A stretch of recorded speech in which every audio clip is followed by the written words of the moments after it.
Express yourself through art and show the world your heart. Express yourself through art and show the world your heart. You're in the know with Esther and Larry. Art on the air today. Stay in the know with Larry and Esther.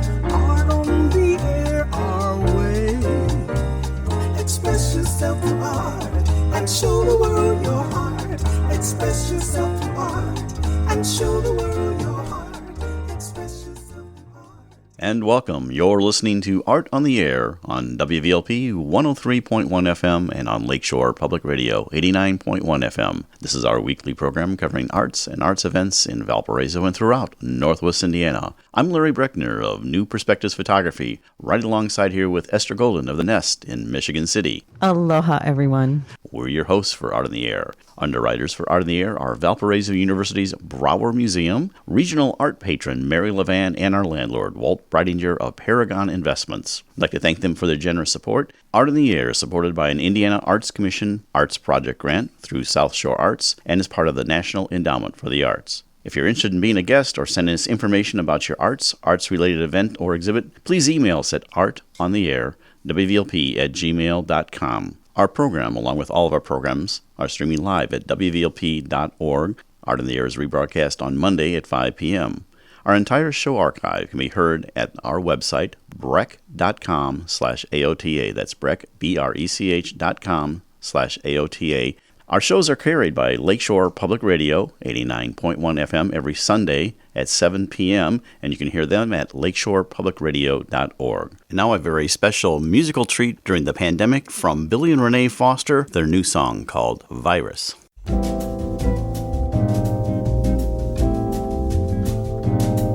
Corona, Corona,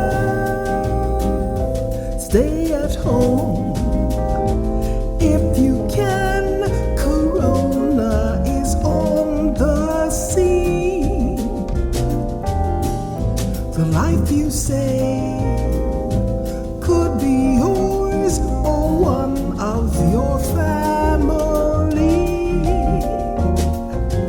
Put on your mask, pull on your gloves. Don't take a chance and spread this virus.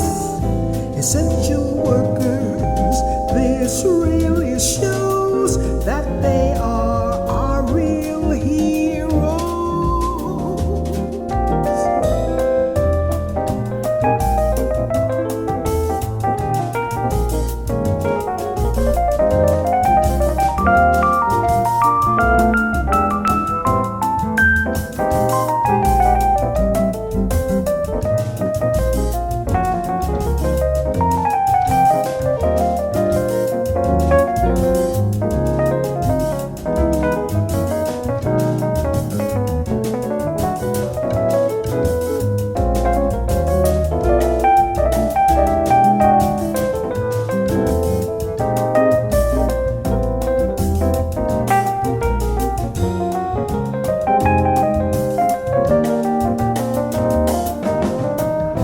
Stay at home if you can. Corona is on the scene.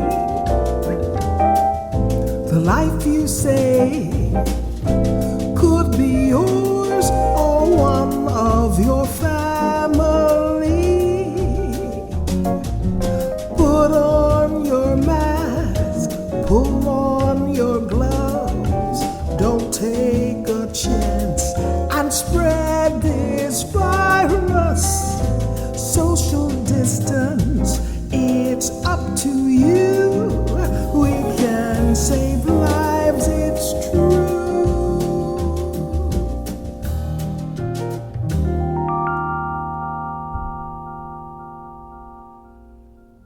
From Billy and Renee Foster, their new song called Virus. And I'd like to welcome back to Art in the Air Spotlight, Philip Potempa from Theater at the Center, and he's going to tell us a little bit about what's going on there and at the Center for Visual Performing Arts. Phil, welcome to this. Hello, and hello to your listeners. Well, tell us a little bit about, we understand this whole pandemic thing is obviously impacting performances at Theater at the Center, and tell us how that's impacting that and the building as a whole. It certainly is. And this year 2020 marks our 30th anniversary season. And Esther and Larry, we wanted it to be one that our patrons would never forget and be memorable, but not certainly in this way that it's unfolded. We started out strong with our first show, which was the John Denver tribute. It was John Denver's America. It ran, a 6-week run. Great, right up until, ironically, March the 13th, which is Friday the 13th. And we had to close early because of the pandemic and the governor's shelter in and for the safety of performers and patrons. So we lost the last week of that first main stage show.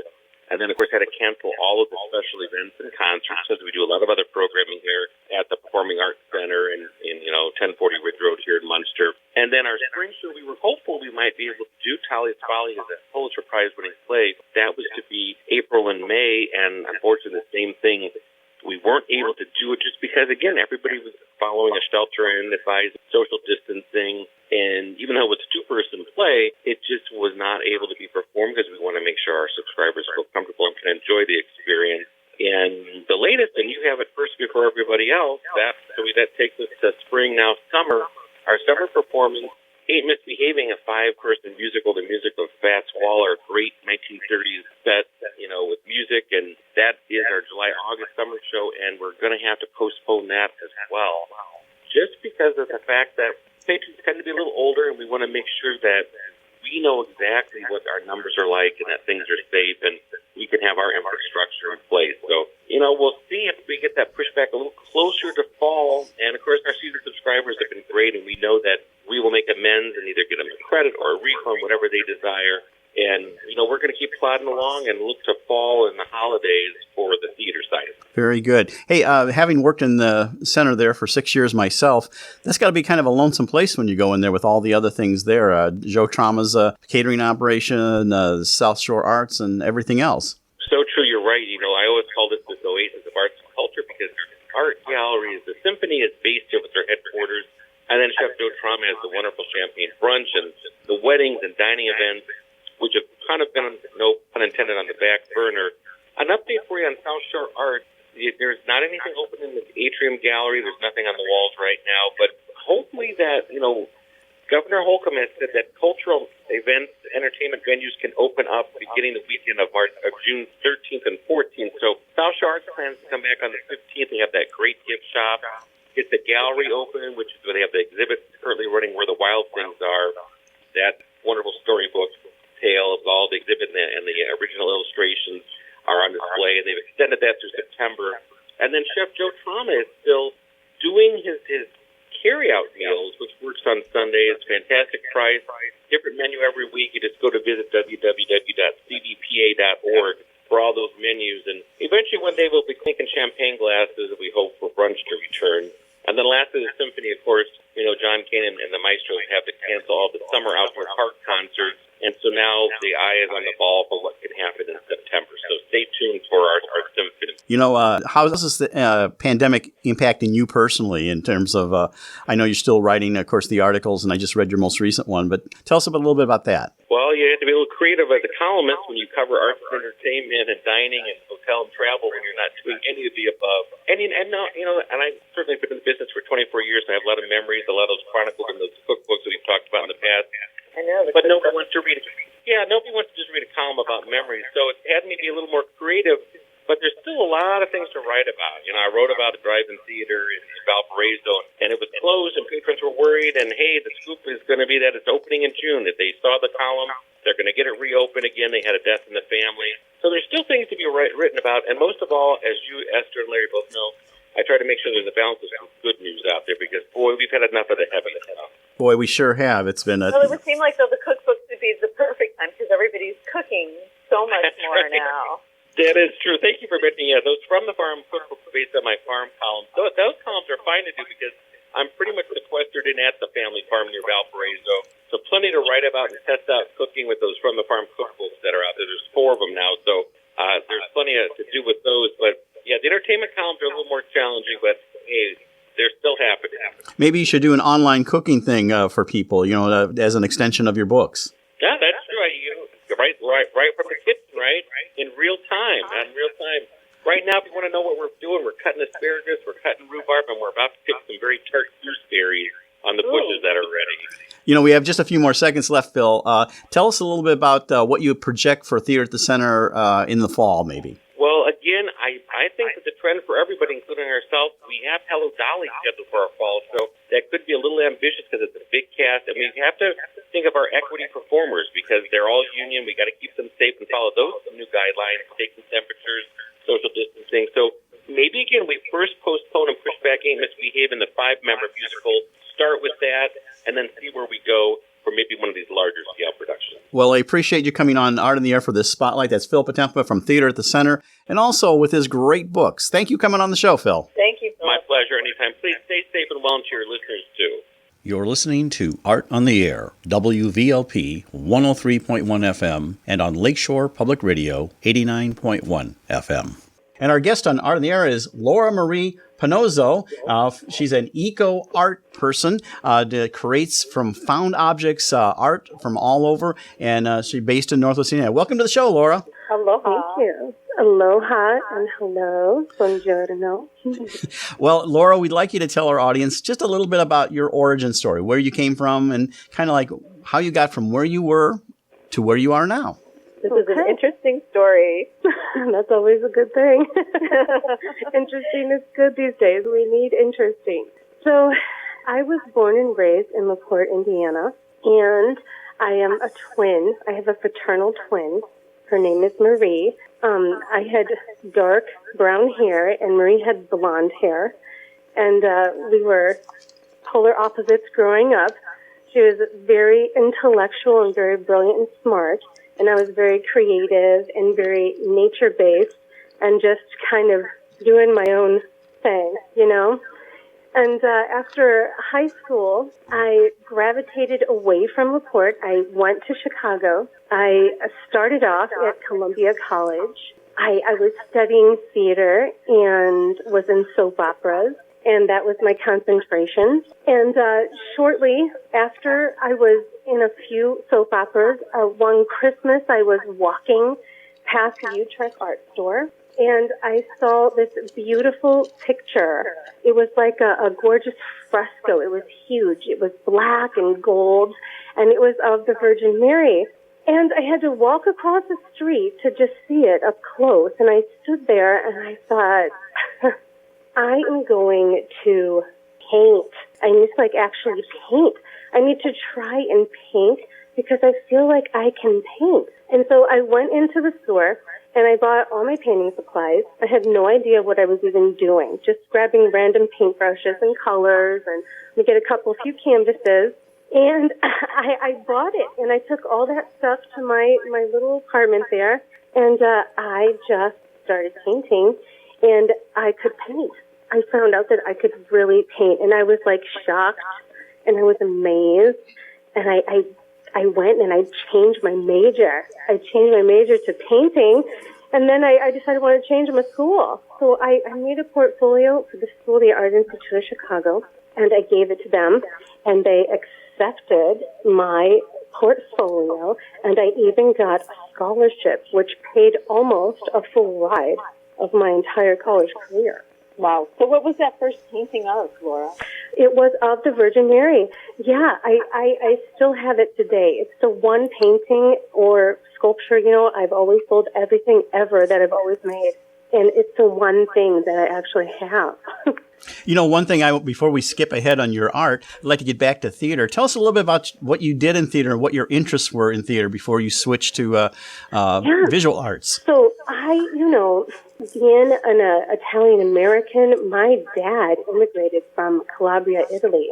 And his uncle, my Uncle Tony, he was a person of super coolness during the 1940s and 50s. He was the old school, Godfather movie cool. He had that whole era to him. And my dad kind of lived as a kid underneath that era, And my family was all steel workers, and everybody came from that immigrated part of life on my dad's side of the family. And they all grew up in Gary, Indiana. And pairing, the combination of my background with that time frame of being a young person growing and watching my dad come from that culture.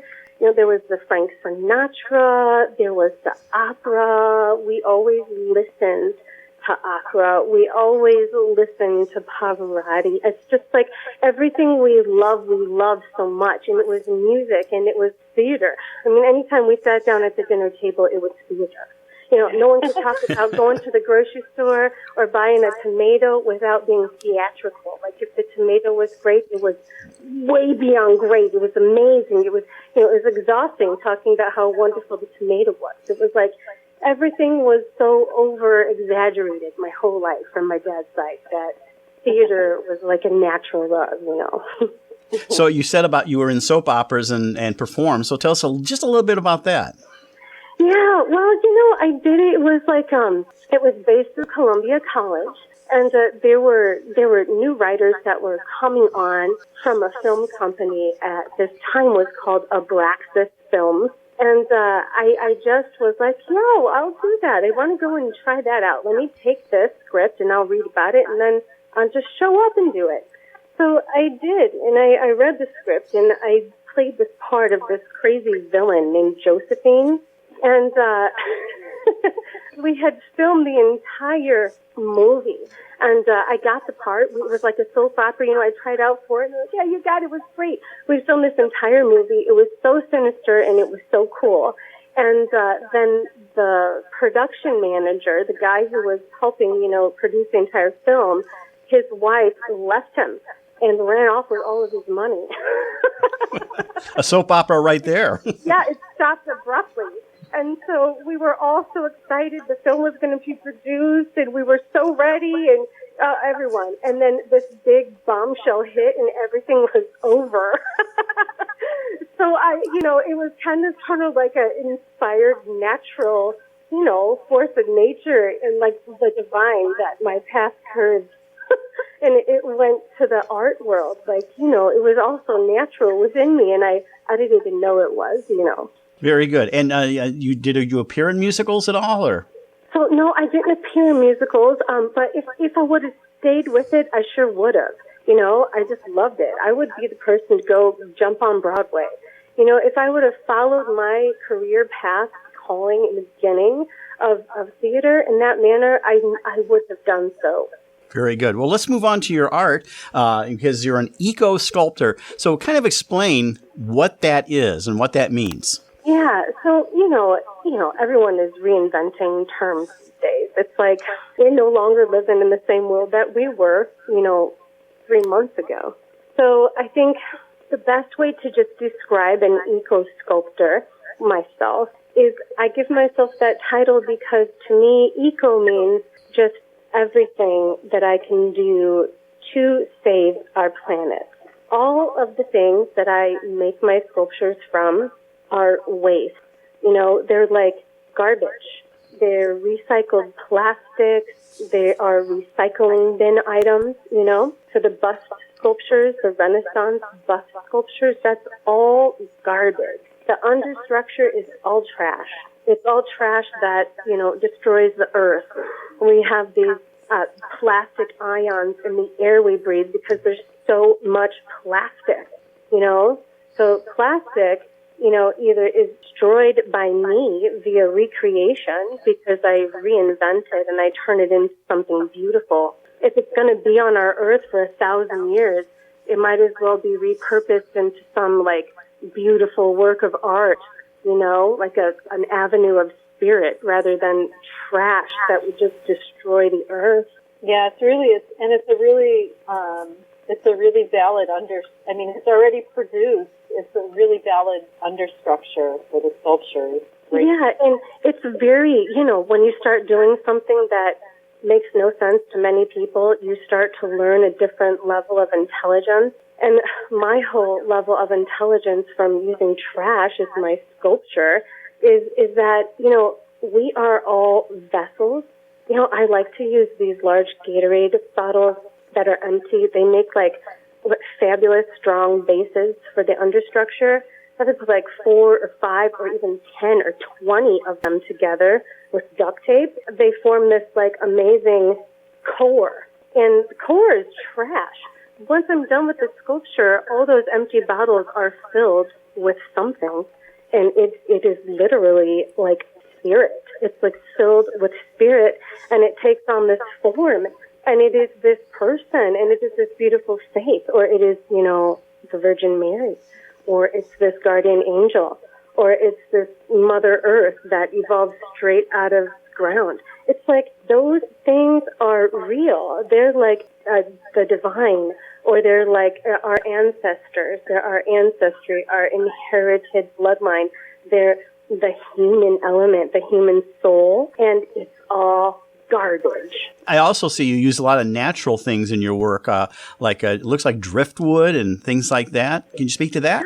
Yeah, for sure. That stuff, that driftwood, it's driftwood, yes. It's also fallen wood that just falls naturally in the forest. It's anything that crossed my path that is in front of me that is literally going to be burned. It's either firewood or something that nobody's ever going to love or use. It'll just sit there and it'll mold and it'll grow moss and it'll deteriorate without a second life. But, I see things when I use the wood and all the fallen wood and the driftwood. I actually see what it's going to be when it's on the forest floor or when I find it on the beach. I look at it and I see this head of a phoenix. I know that is it. Don't you think it's like looking at the clouds? There are some people who see things in the clouds, and I feel the same way about when I see a piece of driftwood. There's eyes. I mean, there's such beautiful eyes and faces already in them. It is. And, that's the other thing. If people would slow down enough to just observe something without any objective, people would realize that there's so much to be seen. There was a scientific study put out that says we as human beings don't see everything around us. In fact, our perception gates see about 10%. And that's it. Minimal. That means we're missing all of the spirits, we're missing all of the angels, we're missing all these beautiful things that are in front of us, but we don't see it because our perception is so limited. Something I don't want to miss, Laura, is some of your travels with your art, I guess going overseas in 1998. And tell us a little bit about that, Florence and all the other places you've been for exhibits and things before coming back here. Yeah, that was such a fun time. That was just wild and wonderful. That opportunity came to me via the School of the Art Institute of Chicago. And I think it was my junior year. Yeah. Or my sophomore year. I think it was my sophomore year. It was my sophomore year going into my junior year. And they had offered a semester abroad. And the semester was going to be in Florence, Italy. And of course, had never been to Italy and loved Italy. And I speak Italian growing up. And my dad's family was from the very south of Italy. It was like the toe of the boot of, the country of Italy. It's like the Straits of Sicily, Calabria, right there. And I went with the impression, happily, that I would be there for my one semester of 3 months. I would study at the Italian university, and I would come back, to Chicago, refreshed and in touch with my roots, and a better person and a better artist because of it. And I went, and I could not leave. I just fell completely in love with Italy. I could speak the language, the church bells would ring through the old town of Florence. It was small and beautiful, and all the works of art that I'd ever loved so much were right there. And I was just in love, and I could not move. And I stayed there for 5 years. And I love that city. And the friends I made then are still my dear friends now. I mean, we have not missed a day in each other's lives in all that time.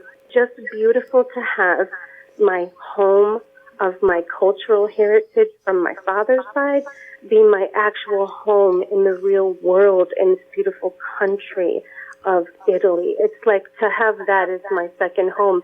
It is such a precious gift. And it would have never come to me ever had I never not walked across that street to look at the picture of the Madonna that I was so called to. It's just, I love what happened to me in that time frame. You know, I just love it so very much.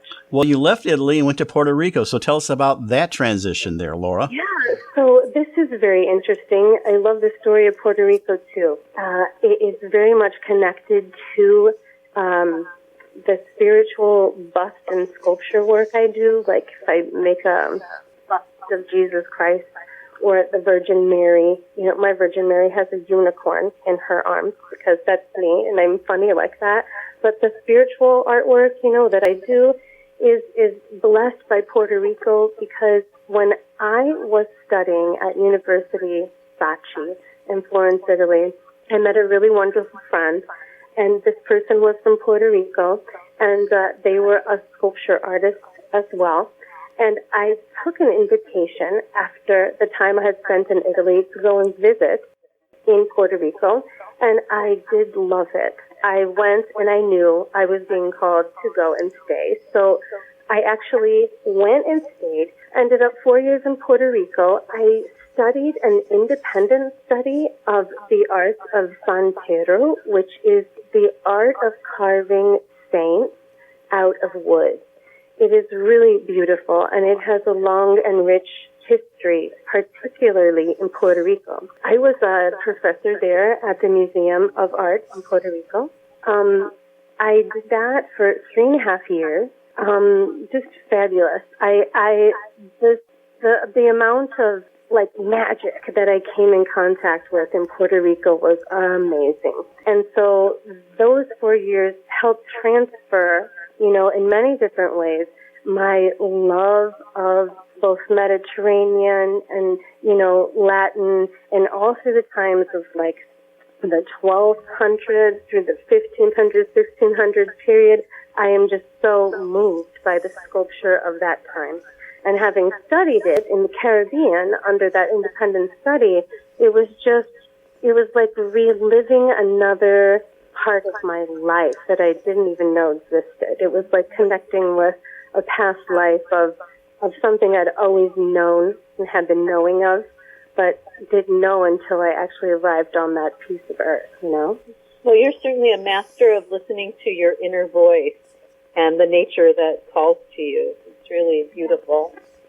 That's the best compliment ever, Esther. Thank you. I always try to tell my children, I say this, you have to always listen to the first voice that you hear. You know, that's always your intuition. That is always the right choice. It's the right voice. And, you know, it's also your guardian angel, too. That voice of intuition is love. It's love from the divine. It's a gift. And when you hear it, you have to listen to it. Now, Laura, you returned for a while to Florence to study mask making. Tell us a little bit about that. Yeah, so, you know, I studied under this wonderful guy named Agostino Dessi, and he's a super famous, you know, Florentine mask maker.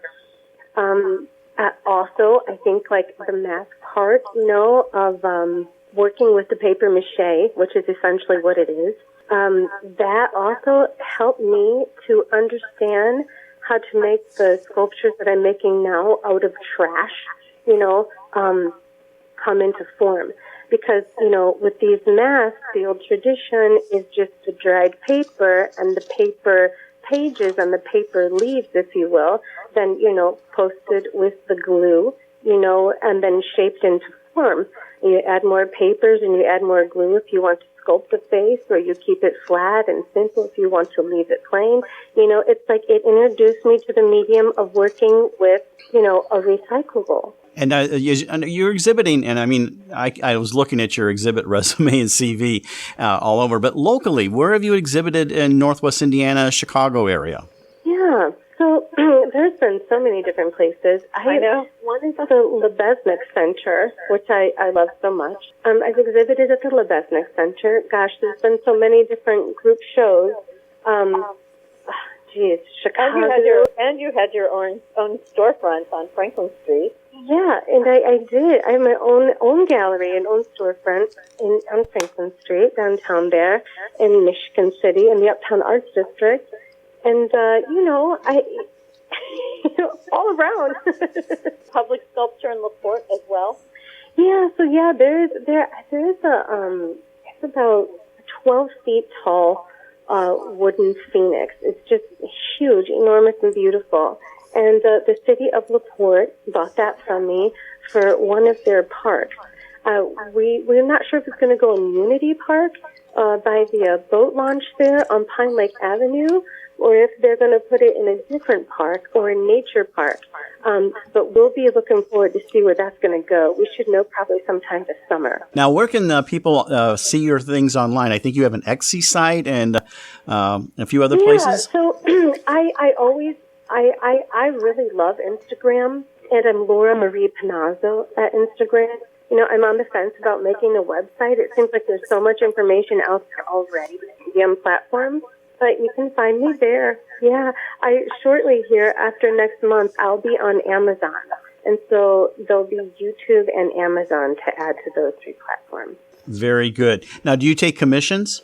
I do. I take commissions. I take commissions all the time. And I work with any budget. I've made some precious, endearing gifts for some really special people for a good price. And I once turned a baby dresser into a bird. That was really fun. I took all the drawers of this precious baby dresser. That meant a lot to this family. And I sliced it all up and put it into a bird form. And I like to do heirloom work, If there's creative thinkers out there that want something really special, I love to do that kind of, heirloom reinvention work. And I take all kinds of commissions. Yeah. I just want to briefly touch on the pandemic as going on. How's that influenced you as an artist? Has it been a negative impact, or have you been more creative? Well, for me, it was a little bit of both. It is still a little bit of both. I am a super, empathetic person, and I'm really sensitive, There's a tough cookie shell and then really soft on the inside. And the first half of this pandemic sent me into tears constantly and tremendous worry, and I really had kind of like a writer's block in terms of creativity. I kind of balled up and I struck out really good. I just, it was really difficult for me. And then I was like, okay, well, enough of this. This is really not how I want to be living, especially if it's in a pandemic. So then I refocused myself, kind of changed my perspective, and the creativity came, really kind of rushing back. There's a lot of real deep-seated things that made me feel so overwhelmed and sad. I kind of turned into a more of a loving, emotional platform that was more like spiritually connected, So I kind of moved out of the sadness, but, as the days go by, it's just now sad again. Very interesting, Laura. Well, that's Laura Marie Panozzo, and she's an eco-sculptor. We appreciate you being on Art on the Air and telling us all about your work. Well, thank you so much for having me. I was so excited to share everything. I just love the platform, and I'm so happy to be a part of it. Thank you, Laura. Thank you so much. Thank you, Larry. Thank you, Esther. You're listening to Art on the Air, WVLP 103.1 FM, and on Lakeshore Public Radio 89.1 FM.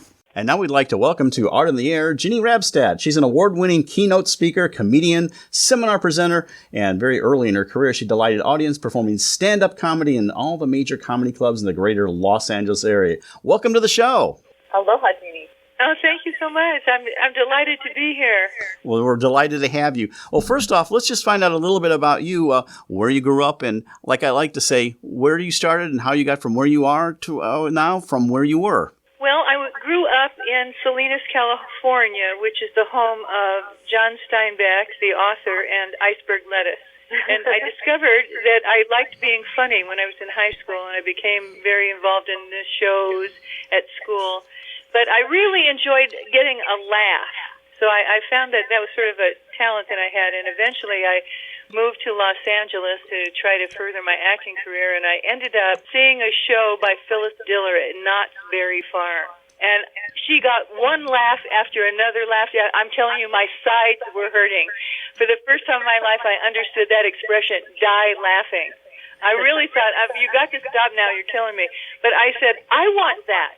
I would like to have a show and go and perform for an audience that appreciates me like that. And so I began to start writing sketches. And, of course, I started out in the open mics in the Los Angeles market, and they were all over the place back then. I haven't been there in years. I'm still sure they're still there.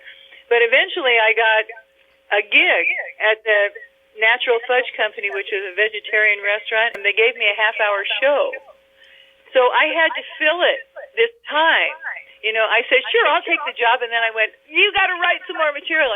And so I started the idea of coming up with characters. And two of the characters that I've been doing in my show to this day, Gladys Stumpf, who is the 85-year-old lady who wants to have a date, and Sacagawea were from my early sketches. And I wrote them because I knew at one point in my life I would be probably an older lady looking for love, and because I absolutely adored Sacagawea, her contribution to our history and her great accomplishment being on the Lewis and Clark expedition. And from the get-go, it was one of my the audience favorites. They just loved it, too. So those started in the very early days, and they traveled with me until I started, actually doing my show in present day. And I've done my show now in 7 states, and I've done a couple of 2-hour shows, one in California and a couple of 2-hour shows here at Paul Henry's Art Gallery here in Hammond. But ordinarily speaking, I'm booked for an hour program, and so I do about 7 or 8 sketches. And you have a whole wide variety of these characters that are your stock characters, and you also do storytelling too. Yes, I do. And the latest foray into storytelling is a true story based on my great-great-grandmother who survived the Great Chicago Fire.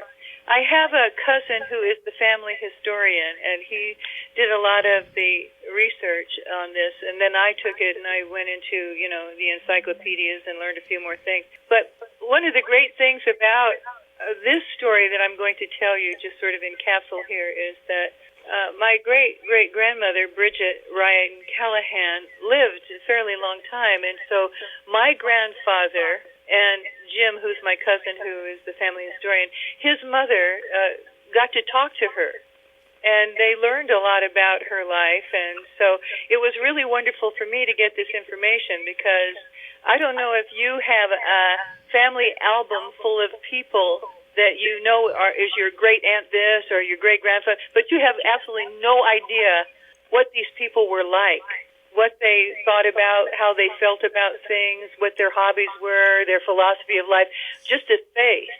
And I decided at some point in my life I wanted to learn who these people were. So having Jim as a fountain of information. So if you don't mind, I'm going to tell you a little bit about my great-grandmother. She was a young wife and mother living across the street from Pat and Kate O'Leary on the night of the Great Chicago Fire. Oh. So those of you who know anything about the fire history, it started in the barn at 137 DeKoven Street, which was a block north of 12th Street in Chicago. So the fire started, and the neighbors came out, and they were sort of standing around watching it like people do, and then all it became very, very clear. This was the fire from hell. This was not just a little fire that the firemen were going to come and put out. So my great-grandmother was at home alone with her children because her husband, Michael, who was known as Mick, was working in LaPorte, Indiana at the time. So I'm just going to backspace a little bit here and give you a little bit of a thumbnail sketch of my great-grandmother. She was born in 1841 in County Limerick, Ireland. And those of you who know the history of Ireland know that that is the beginning of the Great Potato Famine, which raged and devastated Ireland through the mid-40s. and her father died, and so her mother decided that she was going to send Bridget to America with her father's brother. And so off they went. And then later, Bridget's mother remarried, and they settled in the U.S. too. But Bridget took a job as a housemaid in the family in Brooklyn. She was there for quite a while. Whereas my great-grandfather, Mick, he was born in 1834 in County Galway, and he immigrated to America in the 1850s and settled in Brooklyn. And he was a very hard-working guy, and he was doing his best to be successful. And as we know, the American Civil War started in 1861. So on the last day of 1863, Mick became a U.S. citizen. So by March of 1864, he was enlisted as a private in the 13th New York Heavy Artillery Unit, Company G. And as a course of his service, he was issued a single-shot Sharps carbine rifle and a pack of 50 caliber bullets. And this rifle will play a part in Bridget's story on the night of the Great Chicago Fire. After the war, Mick returns to Brooklyn. He meets Bridget, and they get married. And he learns of employment opportunities in Chicago, so he moves the family there in 1867. By this time, they had 3 young children, Andrew, age 3, Daisy, 2, and 4-month-old Winnie. And that 4-month-old baby, Winnie, was my great-grandmother. So we'll talk some more about her in a while. But on the night of the fire, as I said, Bridget was home alone with the children, and the fire broke out about 8:30. Well, Bridget looks at this, and she knows we are in serious trouble. So she takes the Sharps carbine rifle, and she has the baby in one arm, and she marches those 2 little toddlers to 12th Street and over to Lake Michigan. So she's protecting her children in the water and praying all night that somehow Mick is going to find them. Well, on the night of the fire, Mick was working as a lineman for the Western Union Telegraph Company, and he was staying at a railroad section camp in LaPorte, Indiana. And shortly after midnight, the work crew received a telegram informing them of the inferno that was enveloping Chicago. And so they looked across Lake Michigan. They could see the glow of the fire. 2 of Mick's neighbors were part of the crew he was working with, and so frantic, these 3 men commandeered a hand-crank railroad car and set out for Chicago over 60 miles away. And they eventually got there by the afternoon of the 9th. And so Mick goes looking for the family. The house they were living in is a pile of ash. And a neighbor who was passing through trying to inspect his own property said, "I've seen Bridget and the children. They're down at the lake on the base of 12th Street. So Mick ran down there, and the family was reunited. So, of course, they had lost everything like so many Chicagoans, and they just had to start over. But within days, fortunately, relief efforts in the form of money and food and clothing started coming into Chicago from all over the region. And Mick found work clearing away the fire debris and loading and unloading building materials. My great-great-grandfather was a very hard-working guy, and he never shied away from any kind of work. He knew that's what he had to do. But the problem was, where were they going to live? Because it was one thing to live through the fire, but how are you going to survive the fire is the next thing. As you know, October, heading into the cold season. But they started rebuilding the wooden sidewalk on what is now Wacker Drive. And so Mick, he found some canvas, and he put it on top of the sidewalk, and he made a dugout. So they had a canvas floor, and he dug out this structure for them to live in. And so he worked 10, 12 hours a day, cleaning up the city, and Bridget was in the dugout taking care of the kids. And they had, somehow he had salvaged a big iron kettle that they burned wood in to keep warm. But they got a lot of their meals from the relief committees. That was good for her. So by the spring of 1872, Mick took employment in the Union stockyards, and he moved the family into housing in the back of the Yards neighborhood. You probably have heard of that. But eventually, they went on to be successful. They had 4 more children, and Mick bought them a brick home where they lived for the rest of their lives. So because of her courage, her children and their children lived to sing her praises. And as I said, my great-grandmother was little baby Winnie. And she had 6 children, and her second child and the oldest of her 4 sons was my grandfather, Walter Mahoney. So that's how the Callahans and the Mahonies formed my clan. But the interesting thing is that Sharp's carbine rifle remained in the family until it was sold to a Civil War memorabilia collector in 1950, 86 years after it had been issued to Private Mick Callahan of Company G, and 79 years after his brave wife, Bridget, used it to protect her children on the night of the Great Chicago Fire. Did it go to a private collector, or is it in a museum? No, it was a private collector, and there's some of the descendants that are sorry that happened. But at the time, my grand aunt Winnie, who my grandfather's sister, said, "I don't want this thing in my house." So there you go. You're listening to Art on the Air, WVLP 103.1 FM, and on Lakeshore Public Radio 89.1 FM. Now, you're also involved with Toastmasters. Tell us a little bit about you doing that. I'm a long-time Toastmaster because I needed a club, an organization that really encouraged me to speak.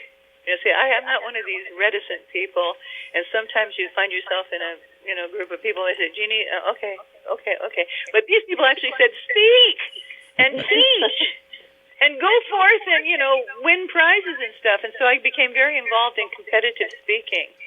I won like 24 first place and about 6 second place. And so as a result, people began to start asking me, "Could you coach me?" And that started my coaching business. Well, that Bridget spirit runs strong in you. The what? The Bridget spirit runs strong in you. I think so, actually.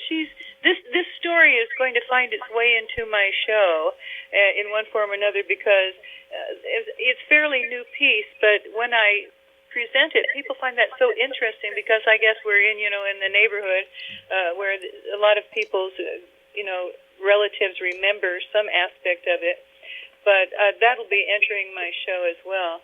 But the thing that I would like to mention to your public out there, your listening public, is that I'm starting a new Toastmasters Club at Purdue Commercialization and Manufacturing Excellence Center that is going to be directed toward the entrepreneurial community, including inventors from the community and student inventors from Purdue and small business owners. I'm a small business owner, and everything in this club is directed toward helping people get seed money to start their businesses. So you're probably aware that there are pitch competitions where the inventors sell their product and to a panel of judges, and then they win money. And fortunately, I'm happy to say that one of my clients that I coach privately won $3,500 last year in one competition, $4,000 in another, and this year he won $10,000.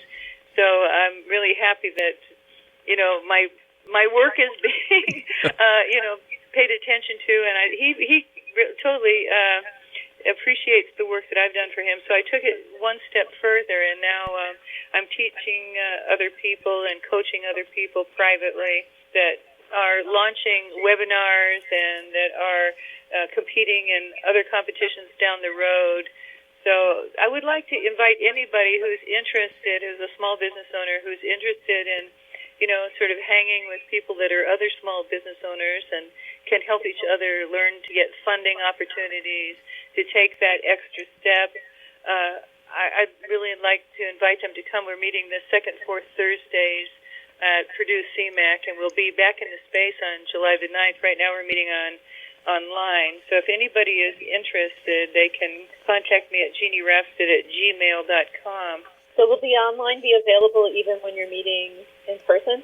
Yes, we're trying to make this a hybrid club. So that means that we will have people online from wherever they are simultaneously while we're meeting in the space. That's perfect. And you can find out also at JeannieRapstad.com. So your website also has links to things like that. Yeah, thank you. Thank you for mentioning that. I appreciate that. One thing I was thinking of, I'm a graduate of Leadership Northwest Indiana, which is now under the guise of the Leader Institute at Purdue. And that might be something you might want to connect to also, because that's a whole bunch of people that take that for the equivalent of a semester. It's not a college class, but they're leaders that or emerging leaders. And I went through it in the 90s But yeah, that might be something beneficial for you to be one of their speakers. They have a whole variety of speakers over the 6-month period. Actually, they invited me. The Purdue University's Northwest Leadership Institute Young Leaders Academy invited me, so I'll be presenting my Laugh and Learn workshop online on June the 10th at 1 p.m. to their audience. So I'm very interested in that, and that's a program similar, it's similar in the sense that it's a speaker's workshop, but I do the same thing for businesses, a 50-minute laugh and learn, but this is directed toward those sophomores and junior high school audience. So I'm really looking forward to that. I was invited to present it at Highland High School this past fall, and I really enjoyed it a lot. So when they asked me to present here for the Young Leaders Academy, I said, oh yeah, that'd be great. And I'm really interested in doing this to anybody who has a youth organization, church youth organization, private or public high school. If you're interested in me presenting my Laugh and Learn workshop, just let me know and I'll be there. Now, I'd like to talk to you about some of your characters, and maybe we can show a sample of it. Why don't you set up the one character that we'll give a sample of from your, it's actually from your YouTube video about your sample, but this is a Viking. Yeah, Sonia the Fierce is my great-great-great, etc. grandmother, Rapstad. And this character talks about how she and her husband came to the United States for the first time. And it's absolutely hilarious. I tried to use as many factual things as I could, but it's basically, nonsense. And she's a warrior woman, and she's very, very a strong personality, and her husband not so much. So here's that Viking from Jeannie Rapstad's show. I am Jeannie's great, etc. grandmother, Sonia the Fierce. People call me that because my name is Sonia, and I'm fierce.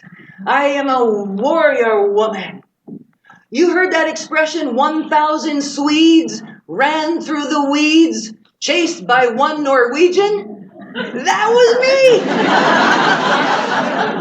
Okay, and we're back. That was a great character. Tell us a little bit about your characters. What characters you do in one of your stand-up shows? Actually, I really like Gladys Stump. She is, as I said, one of the first ones that I wrote back in the Hollywood days. But she is, the older I get, the more I, fit into sort of her. And what she is she's an older lady looking for love. And I had to update her over time because when I wrote this is when people wrote to the lovelorn columns in the back of magazines. And now she's looking for love on eharmony.com. I also like the one that is know-it-all Nanette. And I ask my audience if any of them are know-it-alls. And some people actually admit to it.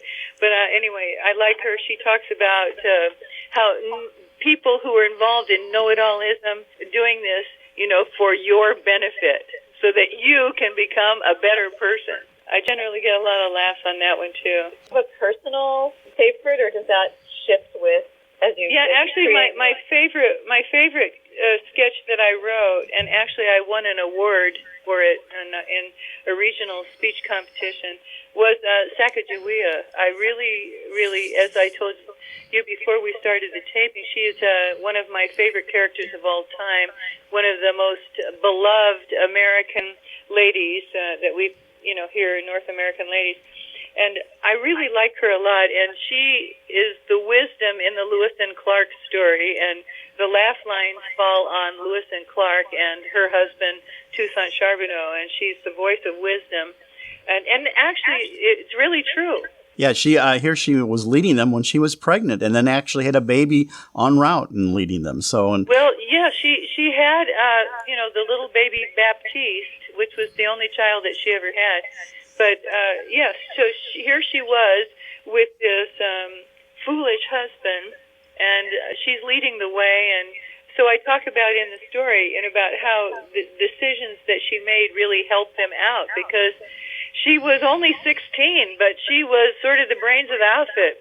Well, and also I think as she ran into her tribe, and that could have been bad for them, but because she was with them, it protected them. Yes, and that wasn't the only time that she protected them, because she had been captured, so she could speak more than one of the native tongue, and so when they ran into other tribes, she was able to meet with them and smooth things over for them by convincing them that this party meant absolutely no harm to them. And so she was really a tremendous asset, and I fell in love with her story when I was growing up as a kid, and then I thought to myself, I would like to add another historical character to my show, because I had written her way back in the Hollywood days. And so I brought her into the show, and people just loved her. And then, had my great-grandmother. But the rest of the characters that I perform are sort of contemporary. And I talk about growing up in Salinas, California. That's a story that I think Ester may have heard. But it leads into a humorous story called The Cowboy. You know how we women, we have this fantasy about cowboys? I relive this fantasy through this sketch, and it ends with a surprise. I really love delivering the ending of that, because I never know how the audience is going to react, and so it's kind of fun for me to do that. But basically, right now, the top list of my characters are Dinah and Shelby's love story, and Chef Charlotte, and Gladys Stump. So I'm hoping to add this story about Bridget Callahan. Did you enjoy the story? Oh, it's a marvelous, marvelous story, and even more so because it's a true story. Yep. And you know what? Because Bridget grew up in hard times, she was able to survive that winter of 1871-72 in a dugout. If somebody had come from maybe a more privileged background, I doubt seriously whether they would have fared as well as she did. Jeannie, we have about a minute left. Tell us how you're surviving the pandemic, how that's impacted you, not only personally, but as a performance artist. Well, right now, I've been I haven't really been marketing because nobody's going to hire me. So I've launched a new date. I'm going to start going into full-scale marketing for my show, which is my number one client, are upscale senior residence communities, and as you know, they're closed. Yes. So I'm going to start taking bookings for August 1st and after. And then my Laugh and Learn workshop for business speakers, I'll be, marketing that pretty heavily in the next couple of weeks. When does the that start businesses again? here in Northwest Indiana. When does that start again? Yes, I'm just anytime anybody's ready, because the businesses, if they're opening and they want to get their sales team revved up again, perhaps I would be the perfect Laugh and Learn breakfast or Laugh and Learn lunch for them. That's what I generally do. It's part of a breakfast show or a lunch show, and I could give it any time, like I have at Green Cow. I just presented it. But mostly I'm booked for lunchtime or for a breakfast, and so the sales crew comes in and then they sit and listen and they participate because it's interactive. Well, Jeannie, we'd like to thank you for being on Art on the Air. You can get a hold of Jeannie at JeannieRapstad.com, and you can find out more about her being an award-winning keynote speaker. Thank you so much for coming on the show, Jeannie. Thanks, Jeannie. I love the hat. Well, I want to thank you so much for inviting me. It was my pleasure. And we'd like to thank our guests today for being on Art in the Air, which is heard every Friday at 11 a.m., rebroadcast Monday at 5 p.m., and Sunday at 7 p.m. on Lakeshore Public Radio 89.1 FM. Your hosts are Laurie Brechner and Ester Golden. Underwriters for Art in the Air are Valparaiso University's Brauer Museum and Walt Breidinger of Paragon Investments. Also, Mary Levan is our art patron supporter. Art in the Air is supported by the Indiana Arts Commission Arts Project Grant and the National Endowment for the Arts. If you're interested in being a guest or send us information about your arts-related event, exhibit, please email us at artontheair@gmail.com. See you right here next week, 103.1 FM and 89.1 FM, Art on the Air. Aloha, everyone. Have a splendid week. Express yourself through art and show the world your heart. Express yourself through art and show the world your heart.